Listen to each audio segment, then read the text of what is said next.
The NASCAR Xfinity Series race has officially concluded from Bristol Motor Speedway, and we see some really awesome racing, a great finish, and Justin Allgaier picking up his first win at Bristol in 13 years. What's going on, guys? It's Daniel, and welcome back to the video. I just got done watching NASCAR Xfinity Series race in Bristol Motor Speedway, the Food City 300. We had quite a bit to talk about from this race. Let's go and talk about it. So before the green flag drop in tonight's race, Derek Kraus, Anthony Alfredo, Riley Herbst, Jeb Burton, and BJ McLeod would all have to go to the rear of the race. Derek Kraus, Anthony Alfredo, Riley Herbst for underprivileged adjustments, and Jeb Burton and BJ McLeod for a backup car. So at the start of the race, you have Cole Custer lead the field from the outside with Josh Berry on the inside, and Cole Custer got a really strong start and was able to clear for the race lead. Then during the early portion of the green flag run, Jeremy Clements actually came down pit road with the right front down and would drop multiple laps down.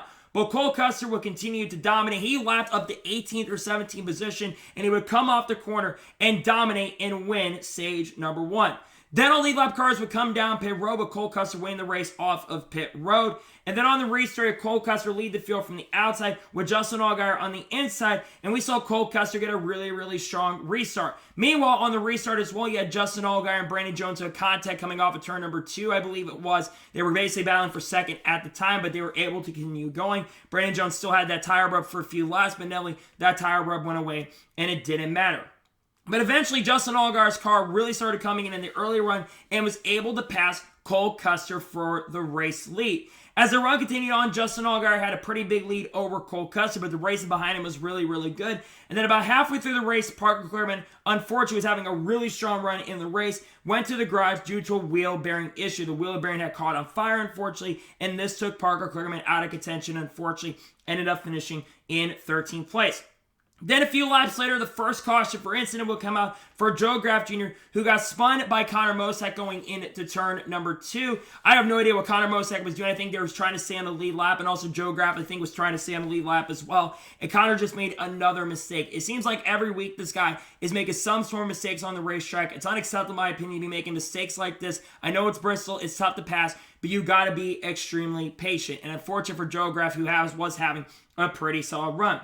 So during the caution, Brandon Jones, Dale Earnhardt Jr. actually was racing in this event. Trevor Bayne, Riley Herbst, Sam Mayer, Chandler Smith, Ryan Sieg, Daniel Hemrick, Josh Berry, Parker Clearman, and Jeffrey Earnhardt would come down pit road while the rest leaders stayed out. So on the restart, you had Justin Allgaier lead the field from the outside with John Nemechek on the inside, and Justin Allgaier got a really strong restart and was able to clear for the race lead. But about 10 laps later, trouble would strike for the race leaders. Josh Berry went up the racetrack going into turn number 2, and unfortunately, a Junior Motorsports implosion took place. Josh Berry had a cut tire, had contact with Sam Mayer going down to Backstretch. He went back up the racetrack and collected Sam Mayer, Brandon Jones, and Ryan Sieg. Also tried to avoid and unfortunately ran into the back of Brandon Jones. To me, that's just something that's really out of control. There was a little contact right there. I'm not really putting blame on anybody. That's just a racing incident to me, unfortunately. Sometimes you're going to have that kind of stuff happen. It's a shame because it collected Brandon Jones with having a very strong run in the race tonight. And both Sam Mayer and Josh Berry having decent runs. Josh Berry's car was coming in, especially later in the run. Sam Mayer, understandably, was not happy with the incident. It was really upset and really angry. But then Josh Berry on social media apologized to Sam Mayer when Matt Weaver put the tweet out. But that would end stage number 2 with Justin Allgaier coming off the corner and winning stage 2. So then, during the caution, Dale Earnhardt Jr., Trevor Bayne, Chandler Smith, Parker Retzlaff, and Riley Herbst all stayed out. Dale Jr., that meant, would be the race leader on the restart. So on the restart, you had Dale Earnhardt Jr. lead the field from the outside with Chandler Smith on the inside, and Dale Earnhardt Jr. got a fantastic restart and was able to clear for the race lead. A few laps later, though, trouble strike for Joe Graf Jr. and Jeremy Clements. Both of them end up spinning, I believe, going into turn number 1. I have no idea what Joe Graf Jr. was there. That was completely his fault, in my opinion, and ran to the back of Jeremy Clements, spinning him out. Just a bad move on Joe Graf Jr.'s part. Meanwhile, during the caution as well, there was some tempers flaring between Jeb Burton and Jeffrey Earnhardt, who bumped under caution. They had some hard contact on the same lap in turn number 2. Jeb Burton got put in the outside wall, and then Jeffrey once again did the same thing. But then on the restart, Dale Earnhardt Jr. lead the field from the outside with Justin Allgaier on the inside, and Dale Earnhardt Jr. got a fantastic restart and was able to clear for the race lead. During this time, Parker Clearman had come back on the racetrack around 51 to 52 laps down, was able to complete a lot of laps. And then we started seeing some great racing once again between Riley Herbst and John Hunter mid-check, but unfortunately, John Hunter made a little bit of mistake as well and got into Riley Herbst. And while Dale Earnhardt Jr. had the race lead by about 2 seconds, trouble would strike with 83 laps to go in this race for Austin Hill, who got spun from 8th position by Sheldon Creed. Austin Hill, unfortunately, just got turned by Sheldon Creed. Sheldon Creed made a massive mistake. It's kind of similar to what happened between Kyle Busch and Martin Truex Jr. in 2018 when Kyle Busch unintentionally went up the racetrack, tried to clear himself up, and basically Martin Truex Jr. was there. It was pretty much the same thing here, where Sheldon Creed went up the racetrack and collected Austin Hill. Just a bad mistake by Sheldon Creed, and Sheldon Creed has made a lot of those mistakes this year in 2023, and you're not going to advance far. Austin Hill had every right to be upset, in my opinion, for that incident because Austin Hill was not having the greatest night to begin with, was moving up through the field, though, and just a bad mistake. And the second time, we had teammate-on-teammate violence in this race. So then, during the caution, Justin Allgaier, Ryan Sieg, Daniel Hemrick, Jeffrey Earnhardt, and Jeb Burns stayed out while the rest leaders came down pit road. So on the restart, you had Justin Allgaier lead the field from the outside with Daniel Hemrick on the inside, and Justin Allgaier got a fantastic restart and was able to clear for the race lead. Then a few laps later, Jeffrey Earnhardt was having a fantastic run, running 8th position at the time. Unfortunately, had a flat tire, and we have to come down pit road.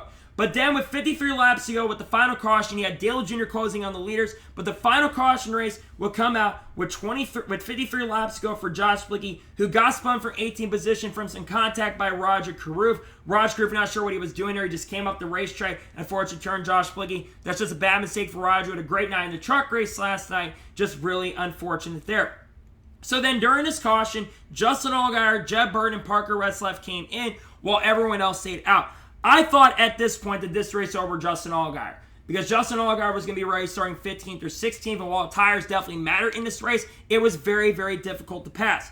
So then we get to the final restart of this race with 44 laps to go, with Daniel Hemrick leading the field from the outside with John Nemechek on the inside. And Daniel Hemrick got a fantastic restart and was able to clear for the race lead. We saw some fantastic racing these next 30 to 40 laps. Daniel Hemrick had the lead. You had Cole Custer trying to get to the bottom to get the race lead, but then you had Cole Custer lose a bunch of positions. You had John Nemechek and Dale Jr. right there trying to get there. But then, unfortunately, with 30 laps to go, Dale Earnhardt Jr.'s night would come to an end. He unfortunately pitted from 4th position because there was a fire inside the cockpit. I think he apparently said that the shifter broke or something along those lines. Really massive shame for Dale Earnhardt Jr. Just a massive, massive shame. Jr., this does not take away from the night Jr. had. Best run he's had since coming back from his retirement like in 2018. The best race he had that 2018 Richmond race. Led a ton of laps tonight. It had a car that was capable of winning. I think it was really going to be tough to beat guys like Daniel Hemrick and Cole Custer, but still, man, killed Jr.'s night. Just a disappointing ending to a fantastic race for Dale Jr. Just a really unfortunate ending to the race. So then at this point, it would come down to battle between Justin Allgaier and Daniel Hemrick, who would battle for the lead for the last 10 to 15 laps. And they put on a great show. Hemrick on the outside, Allgaier on the inside, and they battled side by side for many laps. Inevitably, though, Justin Allgaier was able to pass Daniel Hemrick with 13 laps to go. He would scoot away. Daniel Hemrick tried to close, but it would not matter. And coming off the final corner, Justin Allgaier picks up his 3rd win of the 2023 NASCAR Xfinity Series season, his first win at Bristol in 13 years, and locks his way into the round of 8 of the playoffs. Massive congratulations to Justin Allgaier. Like I said, I thought Justin Allgaier's night was over, and Justin Allgaier is someone I thought was going to be a massive contender for the race tonight. Led the most laps by only 1 or 2 laps, I think, over Cole Custer. Just a great night overall for Justin Allgaier, and a big night. He's been dominant here since coming to Junior Motorsports. He also pretty much confirmed he's back with Junior Motorsports next year in 2024. There have obviously been rumors circulating he was going to leave, maybe go to college, which I talk about in the video tomorrow. That video is going to age like milk. But anyways, nonetheless, congratulations to Justin Allgaier on winning. I think he win the championship this year. The 17's been coming on strong the second half of the year. Congratulations to Justin Allgaier on winning at Bristol. So now, we're going to take a look at the race results, and I'll give you my score and thoughts on tonight's race. So Justin Allgaier picks up the victory. Daniel Hemrick finished 2nd. Obviously, today was announced to be moving up the Cup full-time in 2024. Tonight, he proved why he's going Cup racing again. Fantastic run. Ran top 10 all night long, and I thought he was going to hang on and win this thing using that outside. Inevitably, though, he just lost it at the end. He basically had his Matt DiBenedetto moment of like 2019 when Denny Hamlin beat him. But inevitably, Justin Allgaier just had a better car. Daniel Hemrick did nothing wrong right there. It is what it is, but a fantastic night for Daniel Hemrick in 2nd place. John Hunter Nemechek finished his third. Great night for John Hunter. Ran top 5 pretty much all night long. Really never had the fastest car on the racetrack. Was at best second place. But still a really good night for John Hunter, who's going to be in really good position going into the final 2 races of this round. Cole Custer finished 4th, dominated early, and I thought he was going to win this race. Unfortunately, the track position really came into play and cost him a shot there. But still, a great night for Cole Custer in 4th place.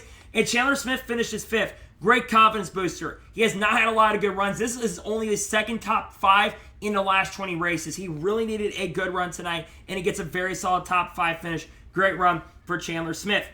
Ryan Sieg finished 6th. He was involved in that wreck with Junior Motorsports. It still comes home and finishes in the top 10. Talk about a great comeback night for Ryan Sieg. Trevor Bayne finished 7th. He was my pick coming in this race. Trevor never had the car to win. At best, he's about 2nd or 3rd. At times, about 5th as well. Just never had the car capable of winning, but really, nonetheless, a good night for Trevor Bayne. Great to see him back in the series. He finished in 7th. Riley Herbst finished 8th. Great night for Riley Herbst in 8th. A great comeback night for him. Sammy Smith finished 9th. Decent run for him. And Kaz Gralla gets a very solid top 10 finish. Great run for Kaz Gralla. Sheldon Creed finished 11th despite the mistake. A decent night for him. Went lap down at one point. Still slightly recovered.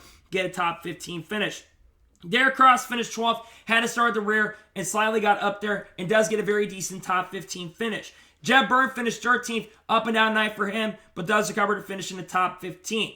Connor Mosack, despite his issues with Joe Graf Jr., gets a top 15 finish. I think that's the second consecutive top 15 finish, though. Nonetheless, despite his issues, he gets a very solid top 15. Parker Retzlaff finishes in 15th. Brett Moffitt finished 16th. Raj Group gets a very solid top 20 in 17th place. Ryan Ellis finished in 19th. Seven Parsons finished 19th, and Ryan and Josh Williams finished 20th. Kyle Seek finished 21st. Brendan Poole finished 22nd. Kyle Weatherman finished 23rd. Jeremy Clements finished 24th. Qualified very, very well. Unfortunately, had tire issues that cost him a great run. Anthony Alfredo finished 25th. Joe Graf Jr. finished 26th. Josh Malicki finished 27th. Blaine Perkins finished 28th. Chad Finchett finished 29th after basically crashing out. Dale Jr. finished 30th. Again, Dale Jr. had the car capable of winning this race and one of the best cars on the racetrack. If not for some of the issues that happened, he would have been up there contending for this win. Such a shame. Unfortunately, finished 30th, but it gives me confidence for Homestead in a few weeks from now because I think that Dale Jr. is absolutely going to be a threat to win at Homestead. Great night, though, for Dale Jr. Unfortunately, though, comes to an end after the fire trouble. Park Clearman recovers a little bit to finish 31st. He had a top 5, top 10 car before those issues came into play, but does get some laps back. Finished 31st. Jeffrey Earnhardt finished 32nd. Tough break for Jeffrey after the flat tire. He had a car capable of getting a top 10, was running in the top 10, had a great night going one of his better tracks, and unfortunately, it ends early for him. Austin Hill, after crashing out, finished 33rd. He apparently did not go into the media and do his media availabilities in the Airfield Care Center. That's probably going to be a fine coming his way. Brandon Jones finished 34th. Man, I feel bad for Brandon Jones. Obviously, today was announced he signed a contract extension with Junior Motorsports for next year. He had an amazing night going, was in great position to win. Nonetheless, he finishes in 34th.